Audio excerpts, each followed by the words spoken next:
Hello everybody, welcome back to my channel where we talk about skincare, grooming, and sometimes hair, so if that sounds like your thing, make sure you are subscribed. Also, come and follow me on Instagram where I post a lot of stuff you're not going to see here on YouTube. Today we are going to go through more Instagram beauty guru skincare mistakes. These are videos where they make a lot of mistakes on purpose in order to get a good thumbnail, to make the video look good, and today I just want to point out some of the mistakes, but as always, I am no authority or expert when it comes to skincare. I have no license of anything, but sometimes the mistakes are so painfully obvious you do not have to be an expert to spot them. Okay, so let's start off with the first video. I was tagged in this so much. This is of course Huda Beauty. This is a repost from her skincare brand Wishful Skin. She's taking papaya and honey and she's gonna blend it together. I would eat that. It actually looks like it would taste good. She's gonna apply that mixture to these really big cotton pads and place them over her face, leave it on for 10 minutes, and then she's gonna wash it away with cold water. Now, the reason she's done this, she says that her skin broke out recently and she needed something to help bring her skin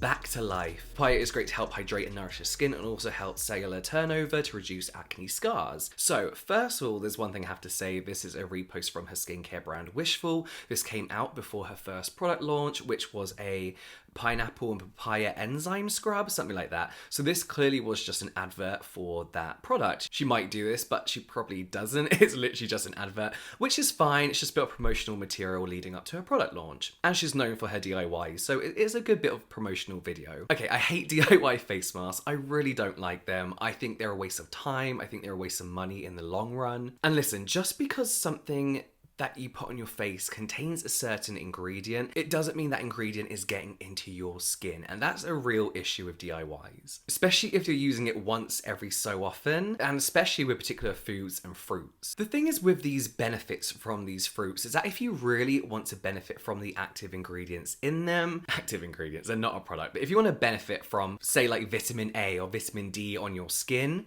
from a fruit or a vegetable, in the concentration that they're going to appear in these fruits, you're going to have to apply them pretty often to even benefit from that ingredient. Like a serum, you have to give it like 3 to 4 weeks before you see much of a difference. And that's with ingredients that have penetration enhancers and that have been formulated to actually go on your skin. Not only that, but with things like lemons, which people say is a good source of vitamin C, it varies from lemon to lemon. It's not a controlled substance. It's not a controlled set of ingredients. You don't know how much vitamin C is in that lemon. It might not be effective. So the mask she's got here is papaya, and in papaya there's something called papain, which is the exfoliating property in here, the cell renewing property that she's talking about. It's the enzyme that's found in papaya and her Wishful scrub that she's selling. And papain can help exfoliate the skin when it's extracted and formulated into a product. You can't just put papaya on your skin and say it's exfoliating your skin. Like quite a few DIY mask recipes, the benefits that you get from that fruit or vegetable or whatever you put in your face, the benefits mainly come from ingestion rather than applying topically. And like most of the foods you use to put on the face,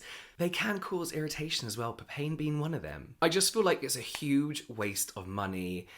To get the effect that you want in the long run, you may as well just buy yourself a nice serum. If you want to speed up cell turnover, get yourself an AHA. Don't put lemon on your skin. Don't put papaya on your skin.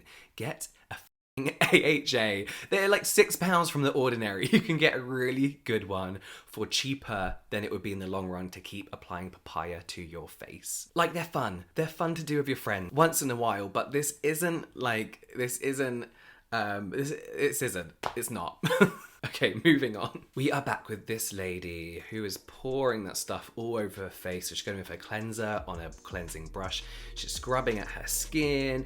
She's wiping it away. Then she's going to go in with exfoliating pads, and now she's applying that ordinary product, just dripping it all over her skin.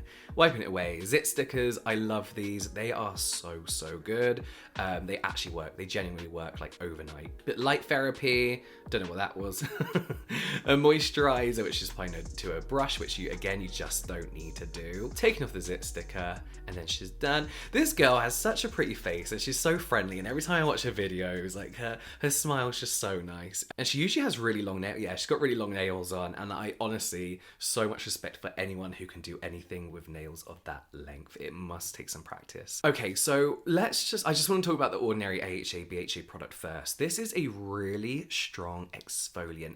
This isn't something you want to be dripping, drenching your face in, especially dripping from your forehead. If this stuff goes in your eyes, you're gonna cry. You're gonna, like, this could be painful. I get like the dripping products on the face and it's there for effect and it's a good way to show the packaging and the product at the same time. But when it comes to products like this is my main gripe, is that a word, with these videos, is that if you're using a product with this, which comes with a few hazards, let's say, you need to show how to use it properly, responsibly, especially when you have a younger audience, because it is the younger generation that watches these videos. To drip it down her face like that, by her eyes, is extremely dangerous. It's a waste of product. And if we're going to be so super picky, she technically exfoliated more than 3 times. So let's be super picky. The apple cider vinegar facial wash is an exfoliating ingredient, which she then put onto a manual cleansing brush, which is a manual exfoliation. She then went in with a glycolic acid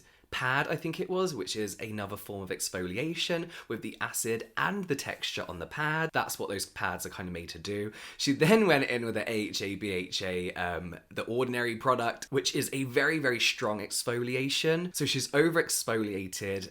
Not only has she over exfoliated, but she's over exfoliated in a routine where she's using a lot of strong exfoliants. My skin would it wouldn't be there anymore. Also, she's using Zit Sticker. These are amazing. I have to say, expensive, but worth the price. You have to leave them on for roughly 2 hours. I'm guessing she didn't in that video. It's just an example. But again, she made it look like she just put them on, did something else and took it off and they worked. You need to leave them on for 2 hours for those like micro darts that actually do anything to the skin. They work so good when you leave them on overnight. They're expensive. You can't waste them like she did. I was sent this so many times, and to be honest with you, I'm not even going to comment on it. This is on Boys Do It Too, which is actually a really good profile.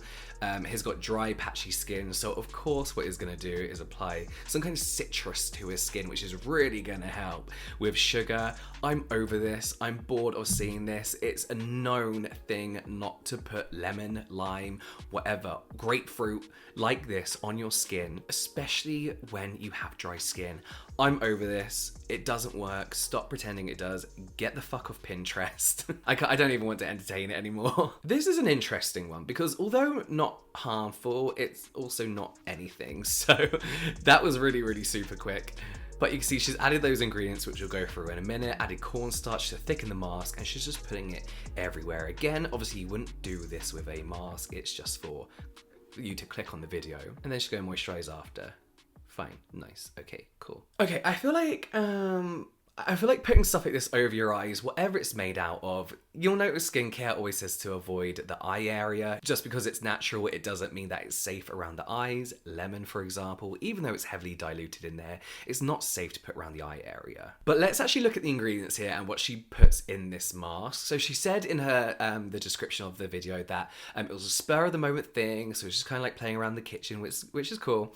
But she said that her skin felt smooth and brightened after. So obviously lemon is massively diluted here. Still wouldn't recommend, but that is a skin brightening ingredient, which I wouldn't recommend. Parsley. There is no evidence that parsley is good for anything when applied topically to the skin. When you eat it, it's great for the skin. It's high in vitamin C, a few other things as well. I don't know, I'm not a nutritionist and I have the worst diet.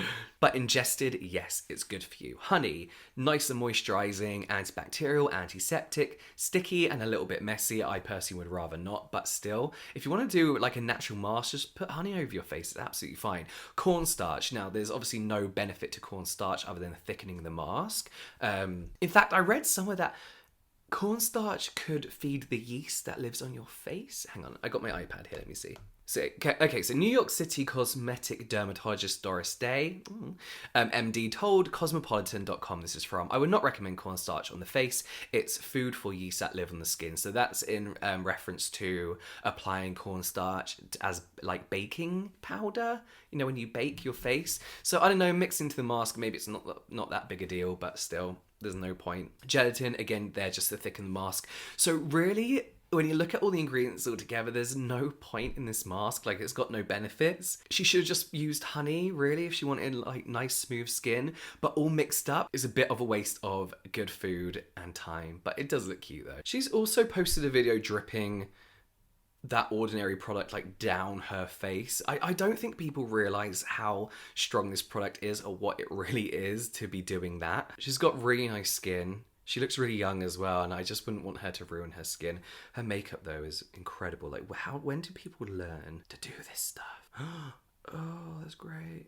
Oh, I just want to point out a few things that people do right as well. So there's a lot of this light therapy stuff going on at the moment, which I'm trying. I'm getting laser soon on my rosacea, so I'm just going to give up on it. But this girl here, she has used protection on her eyes, which you have to do. There's a lot of people wearing these masks and just like looking like this, like you can see their eyes through the gap and they're just staring. This can be really damaging for your eyes, especially if it's something you do every single day. So that was really good, like practice showing that that's that's what she does. Let me know your opinion on these food DIY face masks. I mean, they're fun to do. I just find them such a waste of time. But yeah, let me know your opinion in the comments box down below. But that is it from me now, guys. I will see you next time.